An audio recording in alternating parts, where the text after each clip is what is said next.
তন্নি কি করছে? তন্নি জামাতের নিবন্ধন বাতিল চাইছে এই বিষয়ে। তন্নিকে তো আমি চিনি না ওইভাবে। আপু যে সারভাইভ করছে একজন নারী হয়ে ব্যবসায়ী, কেউ তো তাকে 2টা প্লেট খাওয়াবে না, তাই না? তো তার ব্যবসাটা তার মতো করে কীভাবে সমাজে দৃষ্টি আকর্ষণ করে ব্যবসা আগায় নেওয়া লাগবে নেবে। তবে আগে ইনিশিয়ালি যেরকম ছিল সেখান থেকে তন্নি আপু অনেক মডেস্ট হয়েছেন এখন, এটা ভালো লাগে যে উনি পরিবর্তন হয়েছে। আর জামাতের বিষয়ে যে অভিযোগ, এইটা কি বলবো, জামাত শিবির তারা জন্ম থেকে এইরকম নারীদের হয়রানি করে, হ্যারাসমেন্ট করে, তো এটা কিছু বলার নাই। দেখলো আর কি বাংলাদেশের মানুষ যে নারীদেরকে জামাত কতটুকু ভক্তি করে, তাই না? কিন্তু কিছুক্ষণ পরে 24 ঘন্টা পরে সেই বক্তব্য থেকে তিনি সরে আসছেন। এটা কম বিষয়। আমরা যেভাবে জামাতের চাপ সহ্য করি, তুমি কি এতটুকু সহ্য করার সক্ষমতা হয়েছে, তাই না? তার মানে আপনি বলছেন এটা চাপে পড়ে তিনি চাপে না কি, এটা তো অবশ্যই খুব সেন্সিবল, সেটা ব্যবসা করতে পারবে না, তার ব্যবসা প্রতিষ্ঠান উড়াই দিবে জামাত শিবির। তো নিয়াপু যে আপনার একটা প্রেস কনফারেন্সের ব্যাপার নিয়ে কথা বলছে, আচ্ছা প্রেস কনফারেন্সে সম্ভবত উনি যে জামাতের নিবন্ধন বাতিলের ব্যাপারে কথা বলছে, এইটা সম্পূর্ণ ওনাদের যে একটা সংগঠন, ওই সংগঠনের ব্যক্তিগত বিষয়। কিন্তু প্রশ্ন হচ্ছে ওনাকে যেভাবে হেয় প্রতিপন্ন করা হচ্ছে, মানে রাজপথে না, মানে বিশেষ করে ফেসবুকে আজকাল ঘুরলে, হ্যাঁ, আমার আইডিতে আমি আতঙ্কিত হয়ে যাই যে আমার 1000 ফ্রেন্ডের মধ্যে 500 bot ID. How it possible? আপনার মানে আমি এত স্ক্যানিং ফিল্টারিং করি, এরপরেও দেখি এর ভিতরে বট আইডি না, মানে হচ্ছে আমি এগুলো বট, এগুলো হচ্ছে একদম লেম ওয়ার্ড, ভুয়া আইডি, মিথ্যা তথ্য প্রতারক চক্ররা বিভিন্ন নামে এক একটা ফোনে, এক একটা পিসিতে 100-200 করে আইডি খুলে রাখছে, আত্মপরিচয় গোপন। হ্যাঁ, এগুলো কত ভয়াবহ। আজকে দেখেন নারীদের চরিত্র, মানে নারীরা সম্মানের জাতি, হ্যাঁ, আমাদের মা, আমাদের বোন। আজকে কেউ একজন ভুল করতে পারে, কিছু করতে পারে, কিন্তু তার সম্ভ্রমহানি করা, তারে উলঙ্গ করে তারে মানে নিকৃষ্টভাবে তারে হেয় প্রতিপন্ন করা, সাইবার বুলিং করা, এটার রাইটস কারো নাই। এটার রাইটস কারো নাই। যার আছে, যে দাবি করে যে এটার রাইটস তার আছে, সে হচ্ছে এই দেশের একটা রাবিশ, সেই দেশের বাস্টার্ড, সেই দেশের আবর্জনা। সময়ের কালের বিবর্তনে তাদেরকে ডাস্টবিনে ছুঁড়ে ফেলানো। কারণ এই বাংলাদেশে প্রত্যেকটা মানুষের স্বাধীনতা আছে, সে নারী হোক, পুরুষ হোক, হিজড়া হোক, তৃতীয় লিঙ্গ হোক আর চতুর্থ লিঙ্গ যাই হোক, মানুষ, একটা ইঁদুর বিড়াল, একটা শিয়াল কুকুরের এই রাষ্ট্রে নিরাপত্তা আছে, একটা মানুষেরও সেম আছে। এবং যারা নারীদেরকে হ্যারাসমেন্ট করতেছেন, আমি স্পষ্ট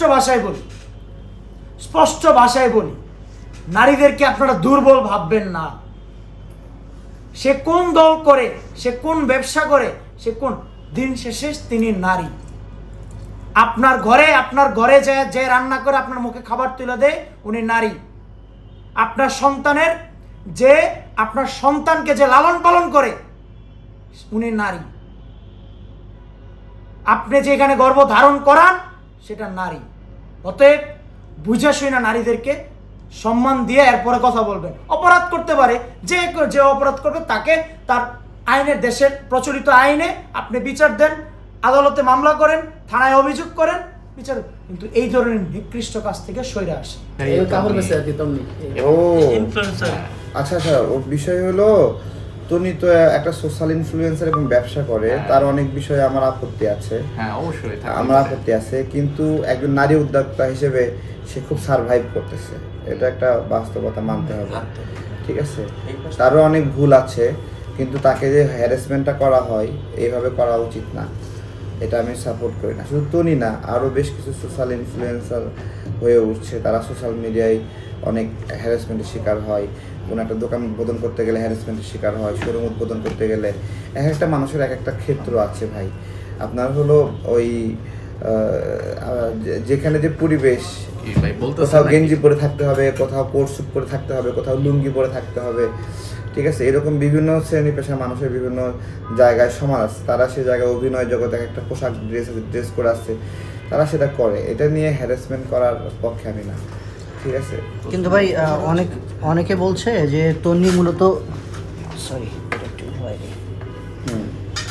তনি মূলত বিএনপির যেই সংরক্ষিত নারী আসন, এই নারী আসনকে কেন্দ্র করে বা এখানে যাওয়ার জন্য বিএনপি সাপোর্ট না, পাওয়ার জন্য মূলত না, জামাতের না, নিবন্ধন বাতিল না, চাইছে। না, এটা না। আপনার হলো বিএনপি দেউলিয়া কোনো সংগঠন না, বুঝছেন? যে আপনার তাদের লোক বলার অভাব নাই। বিএনপির এই মুহূর্তেও 3টা পার্লামেন্ট গঠন করার মতো যোগ্য লোক আছে। যে মানে যে 300 জন সংসদ সদস্য না, 213 জন পাস করছে, প্রত্যেকটা আসনে আরও 3-4 জন করে এরকম এমপি হওয়ার যোগ্য লোক আছে। তো তাদেরকে মানে তাদের আউট অফ ট্র্যাক থেকে লোক নিয়ে আসতে হবে এরকম না। হ্যাঁ, তারা যেটা দেয় সেটা তাদের অন্য কাউকে দিলে সেটা ভালোবেসে দেয় বা সম্মান করার উদ্দেশ্যে দেয়, তারা ঠেকায় করে দেয়, বিষয়টা এরকম না। ভাই, তন্নির যে বিষয়টা ছিল যে জামাতের আমির যে নারীদেরকে নিয়ে যে মন্তব্য করেছিলেন, একজন দলের শীর্ষ নেতা হিসাবে এই মন্তব্য তিনি করতে পারেন না। সেই জায়গা থেকে তিনি তার দলের নিবন্ধনটা বাতিল চেয়েছেন, যার ফলে এখন জামাতের আমির তন্নি বিষয়ে কিছু বলছে নাকি? তার দলের লোকজন তাকে হত্যার হুমকি দিচ্ছে, বিভিন্নভাবে হচ্ছে সাইবার বুলিং করছে। এখন সে আবার এটাকে উইথড্র মানে করছে। জামাত শিবিরের লোকেরা তাকে হত্যার হুমকি দিচ্ছে, হ্যারাসমেন্ট করতেছে। এটা তন্নির হচ্ছে এটা তার স্টেটমেন্ট যে তাকে বিভিন্ন মহল থেকে হুমকি দেওয়া হচ্ছে ও। জামাতের নিবন্ধন বাতিল যাওয়ার ফলে। এখন এটা আবার জিনিসটা উল্টা ঘুরে গেছে, তন্নি বলতেছে বক্তব্যটা আমার ছিল না, এটা অন্য কেউ লিখে দিয়েছে, আমি নীলা সেটা পাঠ ইসরাফিল করছি। লিখে দিছে। নীলা ইসরাফিল, আপনি তাকেও চিনেন আর কি। তো এখন তিনি বাধ্য হয়ে এখন তো বক্তব্যটাকে মানে রিভার্স করলো কিনা না না না, হুমকির ফলে। না, একটা বক্তব্য লিখে দিছে, ওই বক্তব্যটা উনি পাঠ করছে যে জামাতের নিবন্ধন সেও বাতিল চায়। আমার কথা শুনুন। আপনার হলো তন্নি এখন ভয়েতে এভাবে বলতেছে। জামাতের বিরুদ্ধে বলা তো সোজা না। আমরা বলি, আমরা জানি কতটুকু হ্যারাসমেন্ট শিকার হই আমরা। একজন পুরুষ রাজনৈতিক কর্মী হিসেবে আমরা কত হ্যারাসমেন্টের শিকার হই জামাত শিবিরের দ্বারা। সেখানে একজন নারী তো এই বিষয়ে অ্যাক্টিভিজম করলে সে তো টিকতে পারবে না। হ্যাঁ, নীলা ইসরাফিল আপু যে অ্যাক্টিভিজমটা করে দেশের বাইরে গেছে থেকে এটা করতে পারে, দেশে থাকলে তো ওনাকে এতক্ষণ ছিঁড়ে ফেলতো জামাত শিবির, তাই না? তাও ছেঁড়া কম ছিঁড়ছে কি, একটা মানুষের ব্যক্তিগত ছবি নিয়ে পোস্ট করে, লেখালেখি করে, নোংরামি করে। তো এগুলো তনির ভাবা উচিত ছিল জামাতের বিরুদ্ধে বলার আগে যে এটা আসলে কোন গোষ্ঠী, গোত্র কি, তাদের রূপ পরিচয় কি।